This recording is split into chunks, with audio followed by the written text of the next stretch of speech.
We're learning more about that deadly strike on an Iranian school that killed at least 168 children and 14 teachers.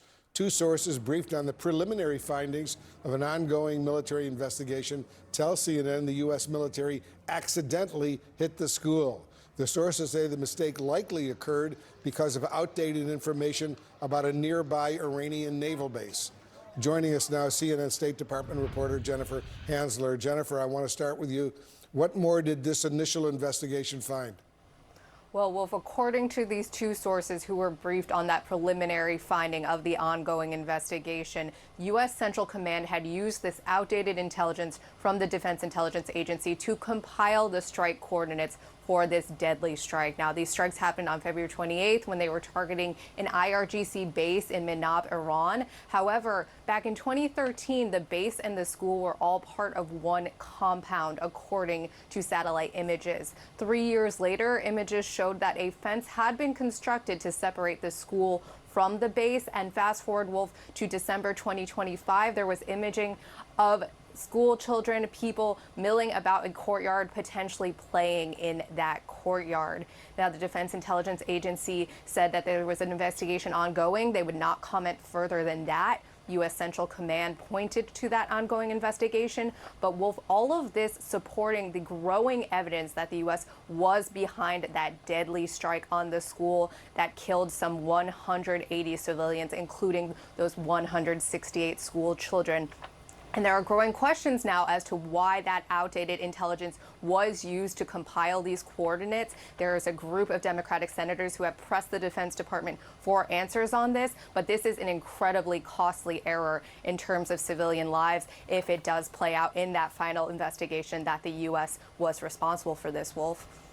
All right, Jennifer Hansler at the State Department, thank you very, very much. The preliminary findings of the U.S. military's investigation into that strike on a girls' school in Iran, which blames American targeters who sources tell us likely used outdated information about a nearby naval base accidentally hitting the school.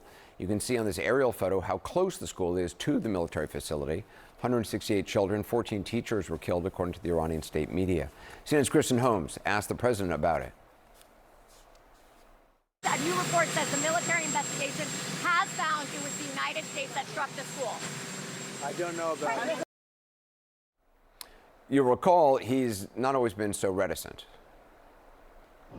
Mr. President, did the United States bomb a girls' elementary school in southern Iran on the first day of the war, kill 170? No, in my opinion, and based on what I've seen, that was done by Iran.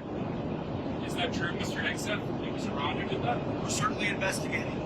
Still investigating? But the only side that targets civilians is Iran.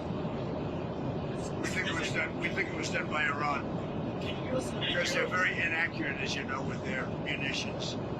They have no accuracy whatsoever. It was done by Iran. You'll notice the Secretary of Defense, what he calls the Secretary of War, Pete Hegseth, did not confirm what the president said, that it wasn't the U.S. He just said it's being investigated and that Iran targets civilians.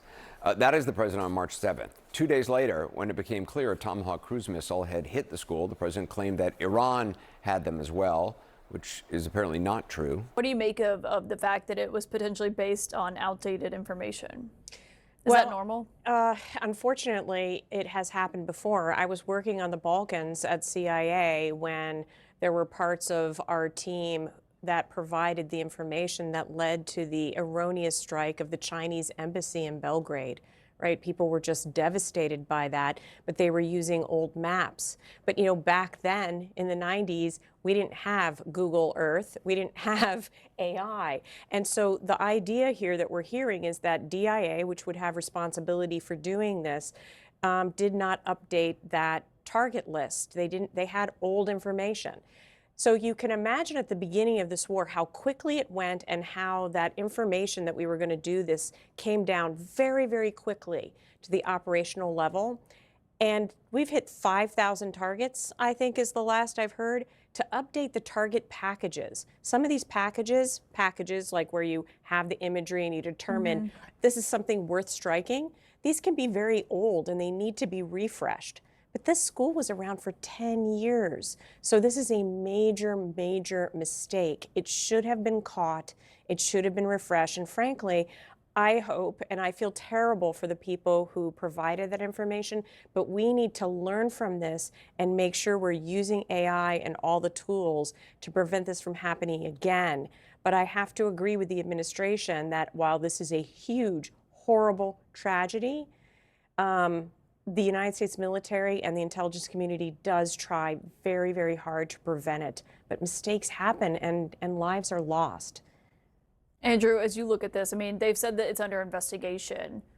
I mean, there are questions of how long that takes to play out. Obviously, it's one thing for them to come out and acknowledge responsibility, but CNN investigations, the New York Times, Reuters, many other outlets have done preliminary findings themselves that can show geolocated images that point to U.S. responsibility. The evidence is overwhelming. I mean, even at this early stage in the investigation. We can only hope that the investigation will continue to a reasonable and fact-based conclusion, and that it will be shared transparently with the country and the world. Yeah. Andrew McKay, Beth Sander, great to have both of your expertise here. That devastating bombing of a girls' school in southern Iran. According to an ongoing military investigation, the U.S. was responsible, and outdated information could be to blame. You're a member of the Intelligence Committee. You're briefed on all of this. What information are you receiving, first of all, about this? Well, I have very deep concerns about how this site was targeted. Obviously, it was next to naval operations, but even in New York Times reporting this morning, they were able to see the site clearly in publicly available data that shows this was clearly a school. So I have very serious questions that I asked in the Armed Services Committee hearing this morning of our top generals, asking specifically, how was this location targeted? What tools were used? Was AI used? What is the oversight responsibility of commanders to make sure these sites aren't targeted? I want to know what Secretary Hegseth knew about this targeting. He has undermined the resources that we put aside in the armed services to ensure that civilians are not targeted in any military operations. And he has degraded that those sets of personnel and resources. I don't think we've had the oversight and accountability that we are entitled to. We have yet to have an open hearing on the Iran war in the Armed Services Committee. So I have a great deal of questions, and I think Secretary Hegseth should resign because of this failure in being more precise. This operation was on the first day of operations. All sites were selected, pre-targeted by our military with arguably great care and great precision. And so how they missed that this was a girls' school is very concerning to me.